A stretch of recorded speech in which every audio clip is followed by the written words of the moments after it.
जय संविधान, जय भीम, महात्मा गांधी की जय, गुड से मुर्दाबाद। आज बाबा साहब का निर्वाण दिवस है, इसलिए उन्हें अपने श्रद्धा सुमन अर्पित करता हूं। और इसके साथ साथ जो प्रश्न मेरे दिमाग में बहुत ज्यादा उठ रहा है, देखिए ये बात तो समझ में आती है कि भारतीय जनता पार्टी और उसके भक्त आरोप लगाते हैं, नैरेटिव को चेंज करने का प्रयास करते हैं, लोगों की छवि का खराब करने का प्रयास करते हैं। आईटी का बीजेपी सेल वो ये करता है और सोशल मीडिया के माध्यम से भारतीय जनता पार्टी के भक्तगण ये करते रहते हैं। ये बात तो समझ में आती है, लेकिन ये बात मुझे समझ में नहीं आती जो संवैधानिक पद पे बैठे हुए लोग हैं और जो सर्वोच्च पद पे बैठे हुए हैं। चुनाव आयोग ठीक है, चुनाव आयोग चलिए समझ में आता है कि चुनाव आयोग का चुनाव अमित शाह जी ने और मोदी जी ने किया है और उस कमेटी से चीफ जस्टिस ऑफ इंडिया को हटा दिया गया। जो मोदी जी चाहेंगे, जिसको चुनाव आयुक्त तो बनाना चाहेंगे बना देंगे। तो संवैधानिक पद होने के बावजूद अगर वो अपने कर्तव्यों का निर्वहन नहीं करते तो एक मुद्दा है, लेकिन असली बड़ा मुद्दा यह है कि देश के महामहिम, देश के प्रथम नागरिक और देश के द्वितीय नागरिक जिनका हम हृदय से सम्मान करते हैं और भारत को जो प्रतिनिधित्व करते हैं, अगर वो ऐसा काम करने लगे तो हम भारतवासियों के दिल पे क्या बीतेगी इसकी कल्पना आप कर सकते हैं। धनखड़ साहब देश के उपराष्ट्रपति भी हैं और राज्यसभा के स्पीकर भी हैं। अच्छा, चलते हुए नैरेटिव को चेंज करने का प्रयास, आज चर्चा होनी थी सदन में संविधान के बारे में, और संविधान हम लोगों के लिए सर्वोच्च है। झंडा हमारे लिए सबसे बड़ा तिरंगा और पुस्तक हमारे लिए धर्म के मामले में रामचरितमानस और देश के मामले में संविधान जो बाबा साहब ने बनाया। और आज संविधान पे चर्चा ना हो पाए इसलिए व्यवधान अपोजिशन की तरफ से नहीं, सत्ता पक्ष की तरफ से नहीं, बल्कि दोनों सदनों के सभापति महोदय की तरफ से हुआ और दोनों संवैधानिक पद हैं। लोकसभा के अंदर जैसे ही लोकसभा की कार्रवाई शुरू हुई 11 बजे तो प्रश्न काल होता है, उसमें जैसे ही ओम बिरला साहब आए 1 मिनट के अंदर, कोई खास हंगामा भी नहीं हुआ, कुछ नहीं हुआ, 1 मिनट के अंदर उन्होंने सदन की कार्रवाई को स्थगित किया और चले गए। राज्यसभा के अंदर अब इस बात की क्या आवश्यकता थी, क्योंकि धनखड़ साहब भी पहुंचे हुए वकील हैं, वकालत की है उन्होंने, कानून उन्हें पता है, और जो लीडर अपोजिशन राज्यसभा के अंदर हैं खड़गे साहब, वो भी वकील हैं, उनको भी कानून पता है। अचानक सभापति महोदय, उपराष्ट्रपति महोदय जिनका हम बहुत सम्मान करते हैं, उन्होंने कहा कि सुरक्षा कर्मियों को अभिषेक मनु सिंघवी जो राज्यसभा के सांसद हैं और तेलंगाना से सांसद हैं और एक हिंदुस्तान के टॉप वकीलों में से एक हैं, उनकी डेस्क से नोटों का बंडल मिला है। तो खड़गे साहब तुरंत खड़े हुए, उन्होंने कहा कि महामहिम, आप तो संविधान के रक्षक हैं, आप तो सदन की कार्यवाही के रक्षक हैं, अभी आप कह रहे हैं कि इन्वेस्टिगेशन होगा, सुरक्षा कर्मियों को नोट मिले, किसी की टेबल से मिले और उस व्यक्ति का नाम आप ले रहे हैं। अभी तो जांच हुई नहीं, अभी तो इन्वेस्टिगेशन हुआ नहीं, और एक व्यक्ति का नाम ही केवल आप नहीं ले रहे हैं, अभिषेक मनु सिंघवी का, बल्कि आप एक राज्य का नाम भी ले रहे हैं, तेलंगाना, जो कि भारतवर्ष के अग्रणी सबसे डेवलप्ड स्टेट्स में से एक है। हैदराबाद आईटी कैपिटल है, बेंगलोर और हैदराबाद। आप तेलंगाना को भी बदनाम कर रहे हैं और आप अभिषेक मनु सिंघवी को भी बदनाम कर रहे हैं, और नाम आपको नहीं लेना चाहिए था। खड़गे साहब ने कहा, उन्होंने कहा कि भाई इधर के बेंचेस उधर के बेंचेस दोनों तरफ वकील लोग बैठे हुए हैं, सबको पता है कि अगर इन्वेस्टिगेशन हुआ नहीं, अगर किसी की टेबल पर नोट मिल जाए, इसका माने उसका आप नाम ले लेंगे, तो इसका माने कल कोई दूसरा सदस्य जाए या सुरक्षा कर्मी जाए और किसी के भी टेबल पे जाके 10 ग्राम कोकीन की पुड़िया रख दे या नोटों का बंडल रख दे, तो क्या आप उसे अरेस्ट कर लेंगे और उसका राजनीतिक जीवन खराब कर देंगे और उसका डिफेमेशन कर देंगे? अरे जांच हो जाए, पता तो चले, क्योंकि अगर सीसीटीवी लगे हुए हैं सदन के अंदर तो पता चल जाएगा कि नोट कौन लेके आया, कैसे लेके आया, किसने रखे, क्यों रखे, उसकी मकसद क्या थे, कितने बजे रखे, कितने बजे हटे। क्योंकि अभिषेक मनु सिंघवी एक पहुंचे हुए वकील हैं, उनको पता है कि पहली बात तो यह है कि उन्हें संसद में पैसा लाने की, कैश लाने की, बंडल लाने की आवश्यकता क्या है। ना उन्हें किसी को देना था, ना किसी से लेके। अच्छा, इतने भी समझदार हैं कि नोटों का बंडल लाके उनको संसद के अंदर आने की क्या जरूरत है। अपने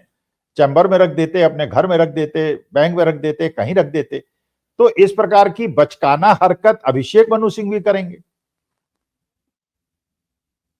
अच्छा, अभिषेक मनु सिंघवी ने भी अपनी सफाई दी। उन्होंने कहा भाई मैं तो केवल 3 मिनट के लिए सदन में आया था, मैंने तो अवधेश प्रसाद जी के साथ लंच किया और लंच करने के बाद 3 मिनट के लिए मैं संसद में आया, उसके बाद मैं चला गया। फिर उन्होंने मजाक में यह भी कहा कि अगर वहां पे कोई ऐसी डेस्क बनी हो संसद के अंदर जिसके अंदर सदस्य जो है अपना ताला चाबी लगाए, तब तो बात समझ में आती है कि नोट उसके अंदर मिले। अगर खुली टेबल है और खुली डेस्क है और उसके नीचे किसी के नोट मिले हैं, तो उस व्यक्ति का नाम लेके उसका डिफेमेशन करना तो सदन की अवमानना है। भाई आप जानते हैं, जैसे यूनिवर्सिटी में आप पढ़े होंगे, आपने किसी भी क्लास में पढ़े होंगे, तो वहां पे डेस्क होती है, उसके नीचे एक डेस्क होती है जिससे बच्चे अपनी किताबें कॉपियां रखते हैं, लेकिन उसमें कोई ताला चाबी नहीं होता है। तो अगर एक शैतान बच्चा किसी शरीफ बच्चे की डेस्क के नीचे जाके नोटों का बंडल रख दे या कोकीन रख दे, और ये भी चेक ना हो कि कौन लाया था, किसने रखा, किस समय रखा और क्यों रखा, और उसके बजाय उस आदमी जिसके डेस्क के नीचे वो कोकीन या नोटों का बंडल मिलता है उसको आप जेल भेज दें, तो ये तो कानून व्यवस्था के साथ न केवल अन्याय होगा, बल्कि ये तो अवमानना का केस बनता है। और धनखड़ साहब भी बड़े वकील हैं और अभिषेक मनु सिंघवी भी बड़े वकील हैं। अब अभिषेक मनु सिंघवी इस पे क्या कानूनी कार्रवाई करते हैं, क्योंकि इस प्रकार से तो डिफेमेशन हो गया। अब बाकी मुझे नहीं पता संविधान के अनुसार जो सदन के अंदर चीजें होती हैं उसका कोर्ट संज्ञान लेता है कि नहीं लेता है, लेकिन अगर इस प्रकार से पूरे हिंदुस्तान के अंदर नैरेटिव चेंज करने के लिए, क्योंकि आज के तारीख में नैरेटिव जो था, डिस्कशन होना था, संविधान पे होना था, और दूसरा जो नैरेटिव था वो अडानी था। तो अडानी से चर्चा को विषयांतर करना, कल वो सुधांशु त्रिवेदी जी ने राज्यसभा में किया था और निशिकांत दुबे ने लोकसभा के अंदर किया था, वो चालू हो गए। जॉर्ज सोरोस का नाम ले लिया, कांग्रेस का नाम ले लिया, राहुल गांधी को देशद्रोही बता दिया। अगर राहुल गांधी देशद्रोही हैं, कांग्रेस देशद्रोही है, तो मुकदमा चलाओ, उन्हें जेल के अंदर भेजो। लेकिन इस प्रकार से अनर्गल आरोप केवल इसलिए लगाना कि डिस्कशन अडानी पे ना हो, उस गौतम अडानी पे जिसपे यूएसए कोर्ट ने सम्मन इशू कर दिया है। और अगर इस चीज में भारतीय जनता पार्टी के कार्यकर्ता या उनका आईटी सेल सक्रिय होता तो मुझे शायद उतना अफसोस ना होता। मुझे इस बात का अफसोस है कि सदन के सभापति महोदय ये काम कर रहे हैं, जिसके लिए खड़गे सामने खड़े होकर कहा कि महोदय ये तो आप वकील हैं, आपको पता है कि इस प्रकार के किसी व्यक्ति का नाम लेना। और अभिषेक, अच्छा दूसरी बात यह है कि नोट लेके आदमी वहां आएगा क्यों? अच्छा, लेके आएगा तो अभिषेक मनु सिंघवी जैसा मजा हुआ व्यक्ति उन नोट को वहां छोड़ के 3 मिनट के बाद क्यों चला जाएगा? भाई हम लोग भी अगर होता है तो नोट, भाई अगर 1500 का नोट हो तो चलिए केयरलेसली रख लेते हैं, लेकिन अगर बड़ा अमाउंट है तो उसको बड़ा केयरफुली कह ले। तो अभिषेक मनु सिंघवी जैसे पहुंचे हुए सांसद से ये बचपना एक्सपेक्ट अगर सभापति महोदय करते हैं कि नोटों का बंडल लाएगा, 3 मिनट के लिए आएगा, छोड़ के इसलिए चला जाएगा कि उसको बदनाम किया जाए और पूरी कांग्रेस पार्टी को बदनाम किया जाए, तो ये तो बचकाना हरकत है और ये नहीं करनी चाहिए थी। ये जब कहा खड़गे साहब ने तो उसके बाद सभापति महोदय ने कहा कि नहीं, मेरी ऐसी कोई मंशा नहीं थी, मैं बहुत ज्यादा उत्तेजित हो गया, मुझे गुस्सा आ गया, इसलिए मैंने बोल दिया। अरे गुस्सा आए या उत्तेजित हूं, लेकिन जो संसदीय परंपरा है और जो कानूनी परंपरा है, और किसी के व्यक्तिगत चरित्र का हनन करना जिसको बाद में रिकवर नहीं किया जा सकता, या इसी प्रकार की ये कार्यवाही है जैसे छत्तीसगढ़ में आपने भूपेश बघेल के खिलाफ की, आपने राजस्थान में गहलोत साहब के खिलाफ की, कि भैया इस समय सारे यूट्यूब चैनल्स को और गोदी मीडिया को इस डिस्कशन की तरफ ले चलो,